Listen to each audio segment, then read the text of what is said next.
welcome out to part 6 of our HDMI modded console discussion when paired with the RetroTink4K, and today we are discussing the legendary GameCube. I love this system, it's still one of my favorites, and just always enjoy going back and visiting it anytime I have the opportunity. Now, unfortunately, the GameCube was kind of problematic when it came to component video output. You could only get official cables directly from Nintendo, and they were a mail-in order thing, so unfortunately the cables themselves are very limited and very rare and highly sought after, and easily fetch prices of $200 and upward, which makes it a very hard option to obtain. But for the sake of authenticity, I knew I had to go ahead and source some, so I went ahead and grabbed some GameCube D terminal cables because they typically run just a little bit lower than the official component cables, even though they're pretty much exactly the same thing. Now, that being said, the HDMI offerings for GameCube are quite interesting. You have both external adapters as well as internal HDMI mods. And as we saw with a number of the Pixel FX mods, the results between the two aren't that dissimilar, as you will see in the later comparisons. But when it comes down to it, this is actually a system where the HDMI adapter makes a lot more sense than the official cables just because of their rarity and lack of decent third-party alternatives. So as always, the GameCube remains to be a very interesting system. But anyway, let's go ahead and take a look at our hardware setup. As for our GameCube system, today we are using a DOL001, as that is the one that includes the digital AV out port, which is what gives us compatibility with component/D terminal cables and GC video to begin with. Unfortunately, on the later DOL101s, the digital AV out port was removed, and only the analog AV out is present, which gives you a cap of S video. Now, that being said, I don't want to make it sound completely grim for all of you 101 users. There is an internal mod that you can perform to give you back the digital AV port from Citrus 3000 PSI, and this does restore full functionality to both GameCube D terminal cables and GC video, but again, I'm not using this one for today's video because we want to just do a standard DOL001 for just authenticity's sake. So our method of connection for GameCube today, to keep things authentic, I went and sourced a GameCube D terminal cable. So you may be asking yourself, what the frick is a D terminal cable? Well, it's essentially a Japanese version of component video output, to put it in its most basic terms. So it comes with this interesting connector here on the end, and we can plug this into a little converter that'll give us the red, green, and blue cables for components. So it works essentially identical to standard GameCube component cables once that's attached, and that's what we're using today for the comparison. And on the GC video side, we'll be alternating between a Carby and Retrobit Prism. And then, of course, both are being fed into the RetroTink4K. Before we dive into video-specific setups, I want to talk about Swiss real quick, because I wanted to ensure my results would match those who have an unmodified console, because yes, there are still people out there that use stock GameCubes, believe it or not. And because of that, having everything forced to 480p in Swiss with dithering and other features to change up the GameCube's video output, I didn't feel like it would be a fair comparison. So we are using a clean boot method for Swiss here, which you can change on page 4 here. So here we go, prefer clean boot. I have this enabled so that way games run just as if they were running from a physical disc. Now, that being said, if you do have a modified GameCube, you can do a lot of fun things like forcing 480p on 480i only games. You could turn off the vertical filtering, and you could also disable dithering, which can really change up the way games look. And while these are super cool and fun to mess with, again, I just wanted to show an original GameCube experience for this video. Alright, on to our video settings, and we're going to start with GC video today. So, heading into our RetroTink4K menu here, under the Profiles menu, Load from File, there are a number of GameCube specific profiles from Firebrand X as well as Wobbling Pixels. So for today's example, I'm using Wobbling Pixels and TSC and PAL GC Video Sharp profiles. So we have 4 options here, 2 for 16:9 and 2 for 4:3. So today I'm only demoing 4:3 games, but the specifics are the same for 16:9. But essentially, there were 2 heights that GameCube games would run in, 448 or 480, and you can easily tell which one you need based on the game you're playing while using a GC video product. So for example, if we load up Twilight Princess here, we could go into the GC video menu, whether you use a remote or a controller, and you can see which height you are using. So this game runs on 448. So that's the profile we know we need. Now there are more things we need to change on the GC video side. So if you need to know what those are specifically, you can go back into the profiles menu here. And Wobbling Pixels has made this really easy for settings. So if you load up this first settings profile, it tells you what you need to have enabled and what needs to be changed. So we could go ahead and apply those real quick. So in the GC video menu here, output settings, enhanced DVI mode, make sure that's on. Advanced settings, make sure that fixed resolution is on for these profiles. Firebrand X has some profiles where you'll want to turn fixed resolution off, so just pay attention to that as needed. And then under digital color format, make sure it's set to YC422. And once you have everything set, you can just go ahead and store your settings, and it is all good to go. So anytime you load up a game, you can come in, check the input here, so whether it's 448 or 480, so you can choose your profile accordingly for the RetroTink4K. Now, as for getting official GameCube component cables, or D-terminal in my case, set up, we can head into the RetroTink4K profiles menu once again, load from file, head down to Nintendo GameCube, and again, Wobbling Pixels has preset profiles for component video. So again, D-terminal is essentially the same thing, so it works here. So in today's video, we're going to be using the Sharp profile once again. And just like we saw with the GC video, we have 16:9 and 4:3 versions of the 480 and 448 profiles. So heading into the 448 profile, I could come in, go to the checkerboard test, and I'm going to run an auto gain first to get our color correction set up more accurately, or our gain set up more correctly, rather. And then I can run an auto phase on this to get it so it appears as crisp as possible. And so you can run this a couple times to get it how you want, but once you get it set for 240p, I guess 240p really doesn't matter too much since there's only 2 games in the GameCube library that actually use it, but anyway, head into the options here. I'm going to enable 480p modes, and we're going to change this over to 480p. There we go.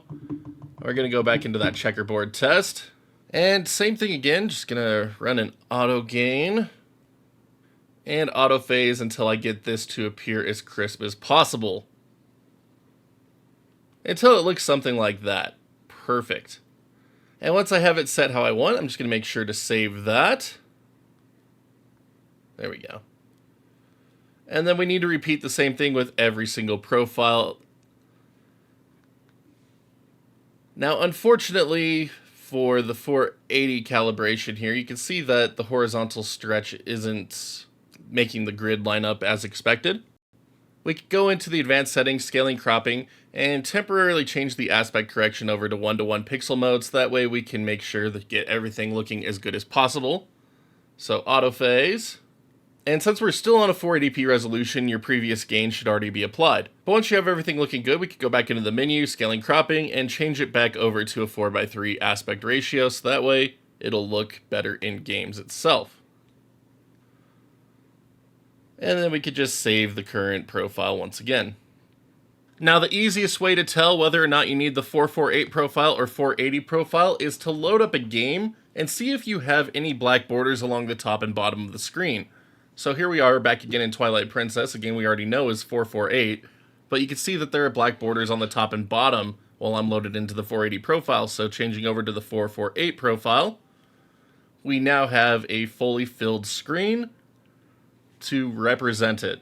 So a little bit more work than you get with GC video, but you can end up with the same results. And a big thank you again to Wobbling Pixels for taking the time to make these profiles for both GC video and component video.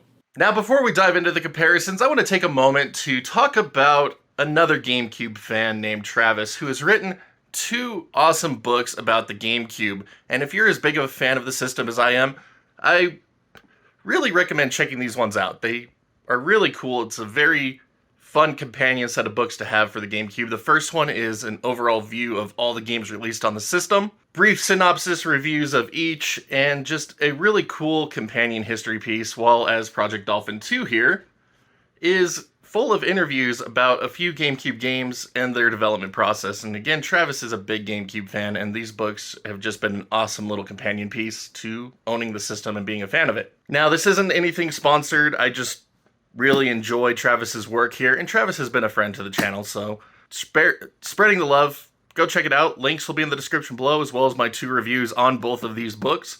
And I do hope you check them out if you are a fan of this system, because, again, they're just great little overviews of everything that has to do with this system, and so, yeah. Anyway, now, on to our comparisons for GameCube games and GBI, for you to look at and see for yourself what you think between the 2 input options for GameCube.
Head back to base, guys. You've done all you can. We copy, Commander Skywalker, sir. We can't do more.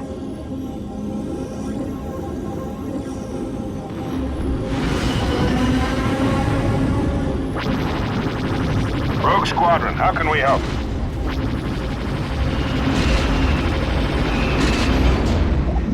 Retreat! We'll try to cover you.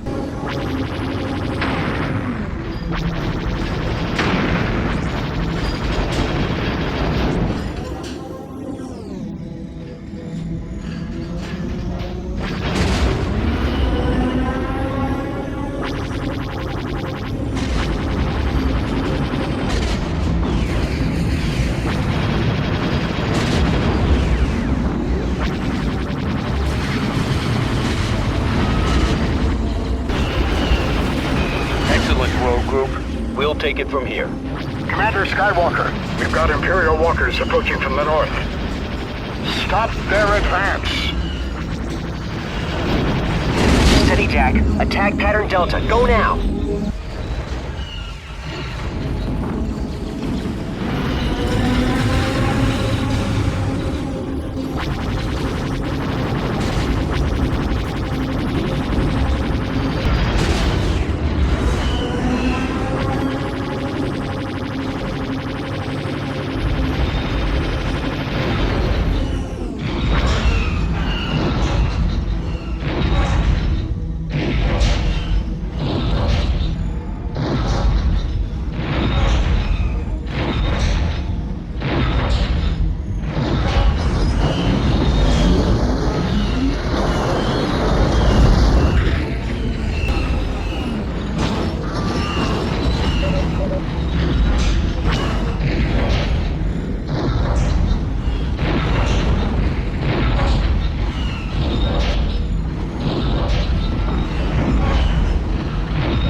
Generator has been destroyed. Any and all remaining rebel forces, your orders are to retreat. Rogues, we need escorts for the remaining transports. There are X-Wings fueled and waiting for you at Echo Base. Protect the transports and meet us at the rendezvous point. Good luck.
Great job, Rogue Group. Now follow those transports and get out of here. We're all clear. Transports prepare for departure. We're leaving now. There's nothing anyone can do. Holy Lance!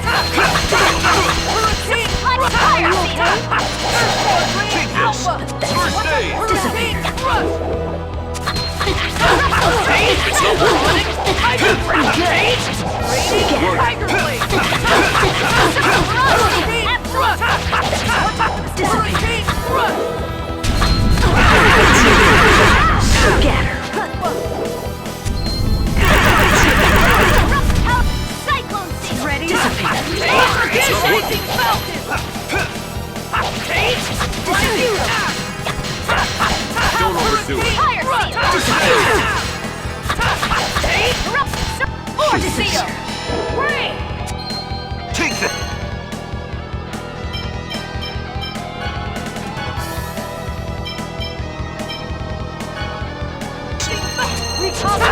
Get her.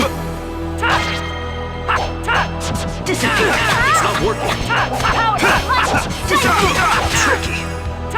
Holy Land. Here's payback.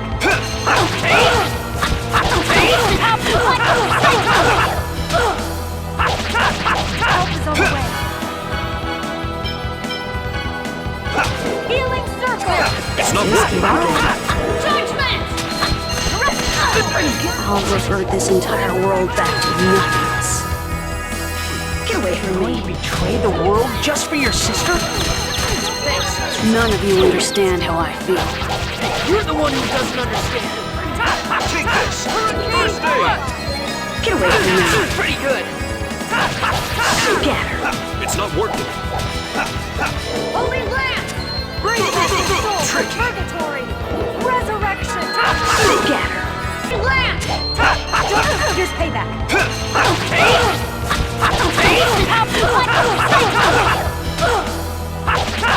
Help is on the way. Healing circle. It's not working. Judgment.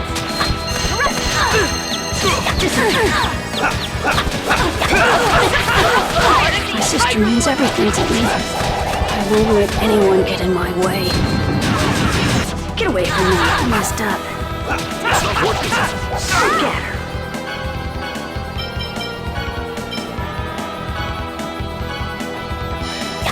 Here, Holy Land! I wasn't strong enough. Goodbye. Judgment! It's not working. Get her. Watch out for Get away from me. Judgment! It's not Here's working. payback.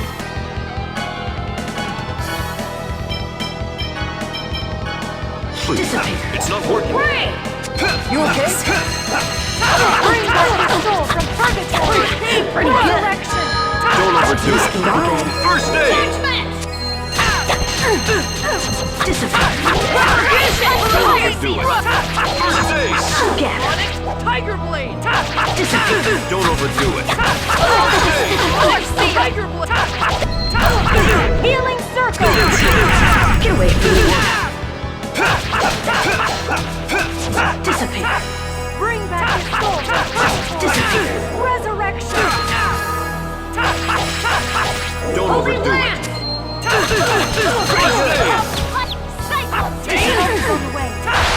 My dream of a world for my sister and me. It's not over yet.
Now, before jumping into our GBI comparison here, we need to talk about the GBI version that we are using. So we are using GBI High Fidelity version, and you're going to use a different preset depending on if you're using GC Video or Component Video. So for Component Video, you need to add the GBI HF-OSSC DOL plus CLI file to your SD card and launch that one for Component Video. This will trigger the RetroTink4K to be in GBI 360p mode, and then you can go ahead and custom scale it up to remove any black borders as you see fit. If you are using GC Video, you need to add in the GBI HF-RT4K HDMI DOL plus CLI file, and then you could go into the Profiles menu, load from File, Nintendo GameCube, and you could use either Firebrand X's GC Video plus GBI, or Wobbling Pixels GBI files as well. Results between both are pretty similar, so go ahead and just use whichever you prefer, but Wobbling Pixels has added a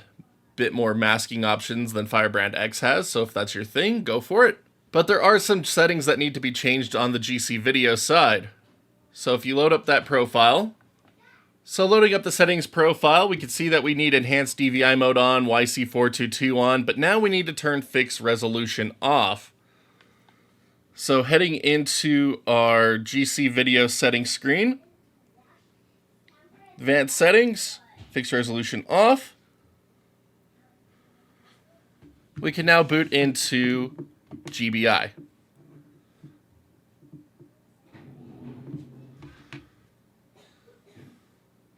And I don't have a Kart inserted, so we got booted into the 160p test suite. But anyway, gonna go ahead and get the profile loaded up that I would like here.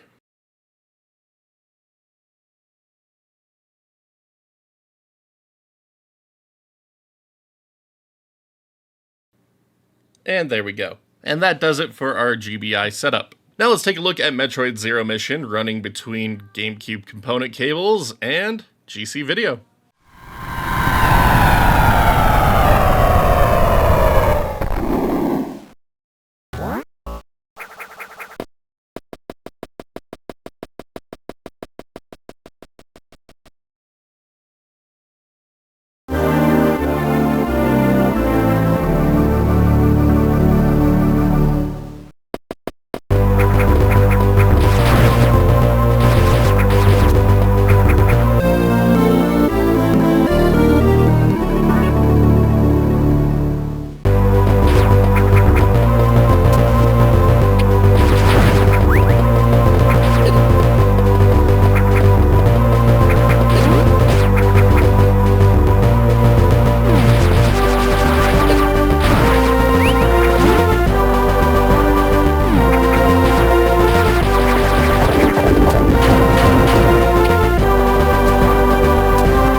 what did you think? Results were pretty much the exact same thing again, weren't they? Yeah, that's kind of what I've come to expect from these HDMI mods. The HDMI mods really give you the benefit of no signal noise from analog video, and for the most part, clean digital audio, which is exactly what we see on GameCube. No signal noise and clean digital audio. Now that being said, this is where I normally tell you to stick with just component video and not waste your money on HDMI mods, but this time around it is the exact opposite.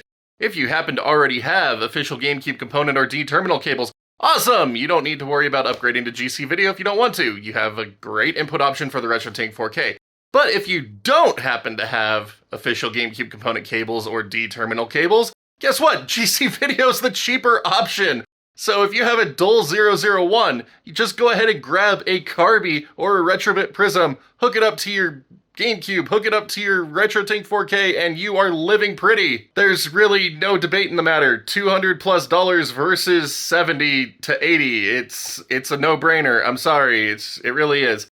And even S-Video, if you don't mind 480i and having a softer look, can give you a pretty decent GameCube experience on the RetroTink4K. But to get the best, definitely stick with one of the GC video options, whether it be the Insurrection Industries Carby or Retrobit Prism. I don't really recommend the Eon GC HD Mark II just because its analog output is kind of weird and it's just insanely more expensive and it's not much better than buying official component cables. So there you have it. GameCube paired with the RetroTink4K just looks absolutely beautiful. One of my absolute favorite systems to pair with the RetroTink4K by far, and again, anytime I get to just dive into the GameCube is always a good time, so yes. But thank you so much as always for watching today's video. I hope you have found it informative. Links to the Retrobit Prism and Carby will be in the description below for anyone interested. And again, please check out Travis's books if you happen to be a big fan of the GameCube. You will not be disappointed to have just some fun companion pieces to go along with the system. But here at the end, the usual favors to ask. Thumbs up, thumbs down, depending how much you like it, as well as that sub button notification bell so you can see when new videos go live on the channel. And if you'd like to further help support this place to keep it going, you can also check out that join button here on YouTube or the Patreon link in the bottom right-hand corner of the screen. Big thank you to all of our current champs. Thank you for believing what we do here and helping us keep it going. But until next time, my wonderful internet peeps, you all stay awesome, keep on gaming, and we'll see you all back next video.